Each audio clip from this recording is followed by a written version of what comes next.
اللہ کے بابرکت اسم پاک سے اپنے موضوع کی ابتدا کرتا ہوں جو بڑا رحمان اور رحیم ہے، اور درود و سلام نبی پاک صلی اللہ علیہ وسلم پر جو رؤوف الرحیم ہے۔ بعد ازاں اسلامک بایوگرافی اور ہسٹری کے میرے تمام معزز ناظرین و ناظرات کو محبت و بھرا السلام علیکم ورحمۃ اللہ وبرکاتہ۔ معزز ناظرین کرام، میرا آج کا موضوع بڑا دلچسپ ہے کہ اللہ پاک نے کیسے اپنے ایک بندے کو میکدے سے اٹھا کر اپنی معرفت کا جام پلایا۔ معزز ناظرین کرام، اللہ تعالیٰ نے انسان کو اشرف المخلوقات بنا کر انسان کو طرح طرح کی نعمتوں سے سرفراز فرمایا جن کا انسان شمار بھی نہیں کر سکتا، اور انسانوں اور جنوں کو محض اللہ پاک کی عبادت کے لیے پیدا کیا گیا۔ تاریخ اسلام پر اگر نگاہ دوڑائی جائے تو یہ حقیقت سامنے آ جاتی ہے کہ اللہ تعالیٰ نے مخلوق کی ہدایت کے لیے انبیاء کرام کو مبعوث فرمایا، اور ان انبیاء کرام نے اپنے اپنے ادوار میں مخلوق کی ہدایت کا فریضہ بخوبی انجام دیا، اور آقا صلی اللہ علیہ وسلم خاتم النبیین ہیں۔ آپ کی بعد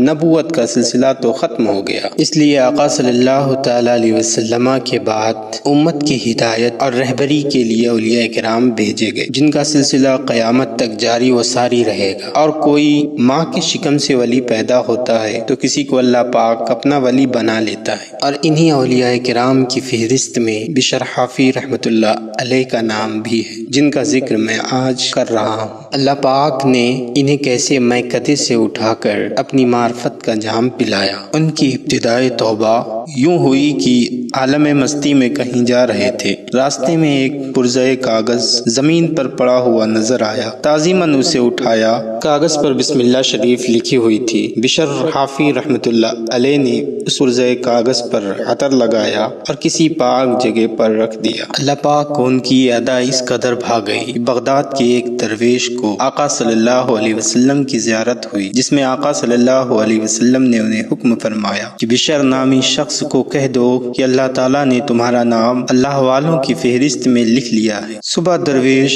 بہت پریشان ہوئے کہ بشر تو صرف شراب پیتے ہی نہیں، شراب کھانے کے مالک بھی ہیں، لہذا اسی سوچ میں دن گزر گیا۔ دوسری رات پھر یہی حکم فرمایا گیا۔ درویش پھر اسی کیفیت میں رہے کہ اتنے بڑے رتبے والا آدمی بشر جیسا گنہگار کیسے بن گیا، اور اس کے در پر گیا تو لوگ میرے بارے میں کیا خیال کریں گے۔ تیسری رات پھر حکم ہوا کہ اگر اب آپ بشر کو یہ خوشخبری دینے نہیں گئے تو آپ کا نام ولی اللہ کی فہرست سے نکال دیا جائے گا۔ لہذا وہ درویش مجبوراً بشر کے شراب خانے پہنچے اور انہیں اپنی آمد کی اطلاع دی۔ بشر شراب کے نشے میں دھت تھے، لیکن اتنے بڑے اور مشہور درویش کی آمد کا سنتے ہی دیوانہ وار ننگے پیر بھاگتے ہوئے دروازے پر آئے اور دریافت کیا کہ کوئی آفت آنے والی ہے جو آپ خود یہاں اطلاع دینے آئے ہیں۔ درویش نے کہا نہیں، اور انہیں خوشخبری سنائی، جسے سننے کے بعد بشر نے شراب سے نہ صرف توبہ کی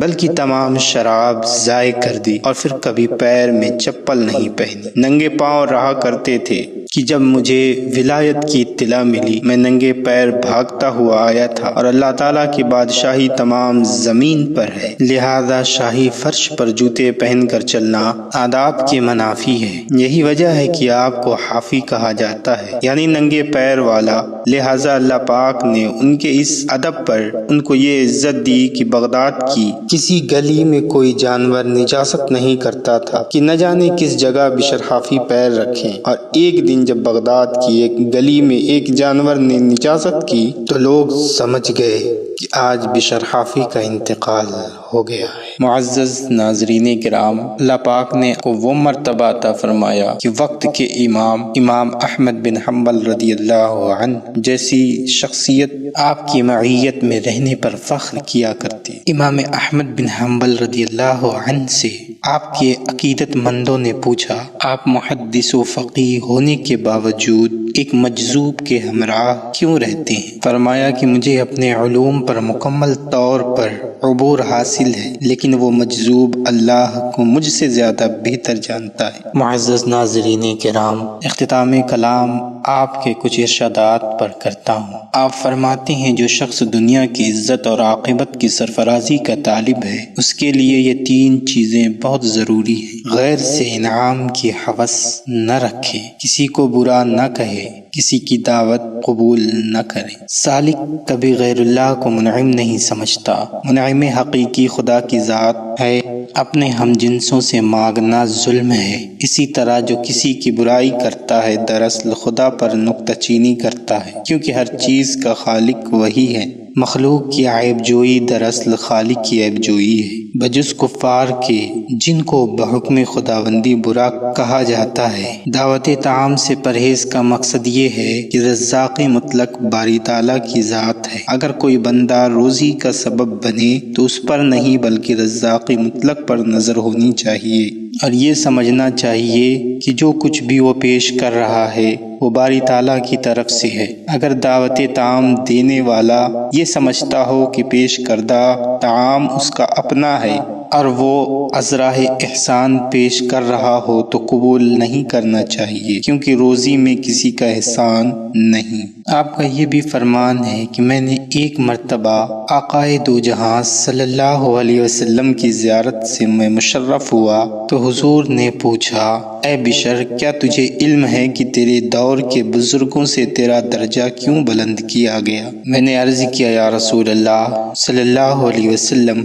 مجھے تو معلوم نہیں۔ فرمایا کہ تو نے سنت کا اتباع کرتے ہوئے بزرگوں کی تعظیم کی اور مسلمانوں کو راہ حق دکھاتا رہا، اور میرے اصحاب اور اہل بیت کو تو نے ہمیشہ محبوب رکھا، اسی لیے اللہ پاک نے تجھے یہ مرتبہ عطا فرمایا۔ معزز ناظرین کرام، ایسے بہت سے واقعات سے تاریخ بھری پڑی ہے کہ جب کسی نے سچی توبہ کی تو اللہ پاک نے اسے اپنا محبوب بندہ بنا لیا اور اس کا شمار اولیاء اللہ کی فہرست میں کر دیا۔ اللہ پاک ہمیں اولیاء کرام کی سچی اور پکی محبت عطا فرمائے اور ان کے بتائے ہوئے اصولوں پر زندگی گزارنے کی توفیق عطا فرمائے، آمین یا رب العالمین۔ معزز ناظرین کرام، اگر آپ میرے چینل پر نئے ہیں تو برائے کرم میرا چینل اسلامک بایوگرافی اور ہسٹری کو سبسکرائب کریں تاکہ آپ کو اسلام کے واقعات اور اولیاء کرام کی سوانح حیات سے وابستہ جانکاریاں ملتی رہیں۔ اللہ پاک ہر مسلمان کی جان و مال،